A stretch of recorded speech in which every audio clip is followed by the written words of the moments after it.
વડોદરા જિલ્લા અને વડોદરા શહેર પેન્શનરોનું સ્નેહ સંમેલન યોજાયું. મધ્ય ગુજરાત બોર્ડની વડોદરા મુકામે જિલ્લા અને તાલુકાના વિવિધ પેન્શનર હોદ્દેદારોની મીટિંગ મળી. જેમ આજની આ મીટિંગનું મુખ્ય આદેશ માન્ય ગુજરાતના મુખ્યમંત્રી ભૂપેન્દ્રભાઈ પટેલની સરકાર રાજ્યના કર્મચારીઓ, અધિકારીઓ અને પેન્શનરોને મેડિક્લેમની પોલિસી અને કેશલેસ કાર્ડ જે જાહેર કર્યું એના અભિનંદન અને અભિવાદન કાર્યક્રમ યોજાયો હતો. સાથે જે પ્રશ્નો છે પડતર પ્રશ્નો સરકારશ્રીમાં એ બાબતે થોડી સક્રિયતા દાખલ માટે વડોદરાના મધ્ય ગુજરાતની મીટિંગ બોલાવી હતી અને મીટિંગમાં ખૂબ મહત્વપૂર્ણ ચર્ચાઓ કરી અને બાકીના જે કે પડતર પ્રશ્નો 60 થી 75 વર્ષે પેન્શન વધારો આપવાનો મુદ્દે ચર્ચા કરવામાં આવી હતી અને એમાં પણ સરકારે ખૂબ સારો અભિગમ સાથે હાઈકોર્ટના આદેશ અનુસાર લાગુ આપવાનું છે જે સ્વીકાર્યું છે. એ પણ માન્ય સરકારશ્રીનો ખૂબ ખૂબ આભાર વ્યક્ત કર્યો હતો. કુબેર ભુવન ખાતે કાર્યક્રમ રાખવામાં આવ્યો હતો.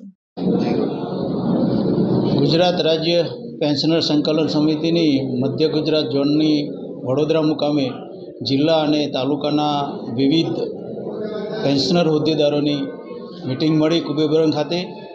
અને આજની આ મિટિંગનો મુખ્ય ઉદ્દેશ માનનીય ભૂપેન્દ્રભાઈ પટેલની સરકારે રાજ્યના કર્મચારીઓ, અધિકારીઓ અને પેન્શનરોને મેડિક્લેમની કેશલેસ પોલિસી અને કેશલેસ કાર્ડ જે જાહેર કર્યું એના અભિનંદન અને અભિવાદન કાર્યક્રમ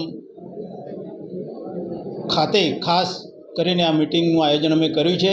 અને અમારા બાકીના પેન્શનરોના જે પ્રશ્નો છે, પડતર પ્રશ્નો સરકારશ્રીમાં, એ બાબતે થોડી સક્રિયતા દાખવવા માટે અમારા વડોદરાના મધ્ય ગુજરાત ઝોનના હોદ્દેદારોની, પેન્શનર હોદ્દેદારોની મિટિંગ અમે આજે બોલાવી છે. અને એ મિટિંગમાં ખૂબ સારી ચર્ચાઓ કરી અને બાકીના જે કંઈ પડતર પ્રશ્નો, કોમ્પ્યુટર પેન્શન, 65 વર્ષે, 70 વર્ષે, 75 વર્ષે પેન્શન વધારો, તીર્થયાત્રા એલાઉન્સ, ઇન્કમ ટેક્સમાંથી સંપૂર્ણ મુક્તિ, 30/6નો જે એક ઇજાફાનો મુદ્દો હતો એમાં પણ સરકારે ખૂબ સારો અભિગમ સાથે હાઈકોર્ટના આદેશ અનુસાર લાભો આપવાનું જે સ્વીકાર્યું છે એ પણ અમે માનનીય સરકારશ્રીનો ખૂબ ખૂબ આભાર વ્યક્ત કરીએ છીએ અને ખૂબ ખૂબ અભિનંદન આપીએ છીએ. અને અમારા પેન્શનરોની સક્રિયતા આજે જે અમે જોઈ એમાં પણ અમે ખૂબ સારો ગૌરવ અનુભવીએ છીએ.